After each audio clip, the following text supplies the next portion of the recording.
గుజరాత్ అల్లర్ల కేసులో నరేంద్ర మోదీకి SIT clean chit ఇవ్వడం పట్ల అమిత్ షా హర్షం వ్యక్తం చేశారు. వాస్తవాలు మెరిసే బంగారంలా బయటపడ్డాయన్నారు అమిత్ షా.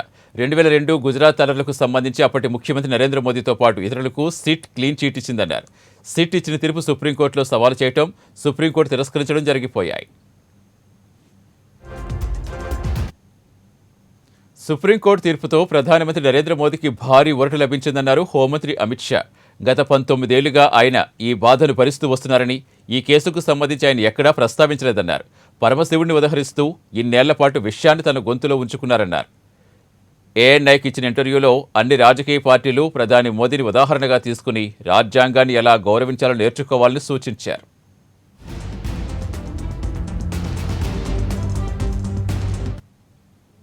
ఇదిలా ఉండగా మోదీకి సిట్ క్లీన్ చిట్ ఇవ్వడాన్ని మాజీ ఎంపీ ఎహ్సాన్ జాఫ్రీ భార్య జాకియా జాఫ్రీ గత శుక్రవారం సుప్రీంకోర్టులో సవాల్ చేశారు. సుప్రీంకోర్టు జాకియా పిటిషన్ తిరస్కరించింది. దీనిపై గత 19 ఏళ్లుగా మోదీపై కొనసాగుతున్న గుజరాత్ అల్లర్ల కేసు ముగిస్తుంది.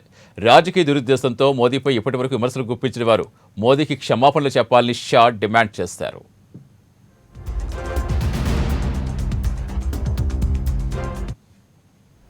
पूरे आरोपों को खारिज किया है और आरोप क्यों घड़े गए इसके बारे में भी सुप्रीम कोर्ट ने कहा है.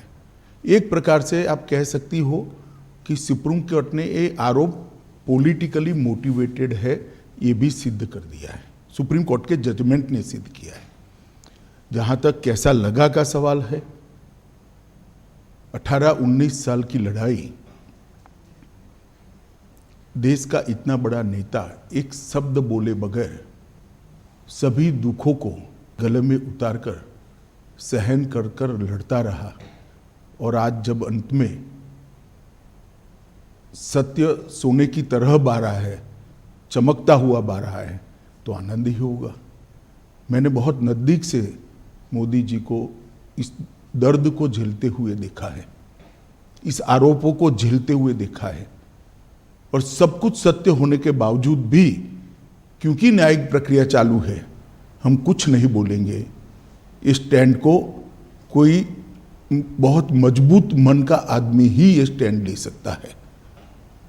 पार्टी के अध्यक्ष के नाते भी कहते, क्योंकि परिस्थिति में कोई बदलाव नहीं है, फैक्ट था. परंतु संपूर्ण न्यायिक प्रक्रिया जब तक समाप्त नहीं हुई तब तक मोदी जी ने इसको प्रभावित करने के लिए कुछ नहीं कहा.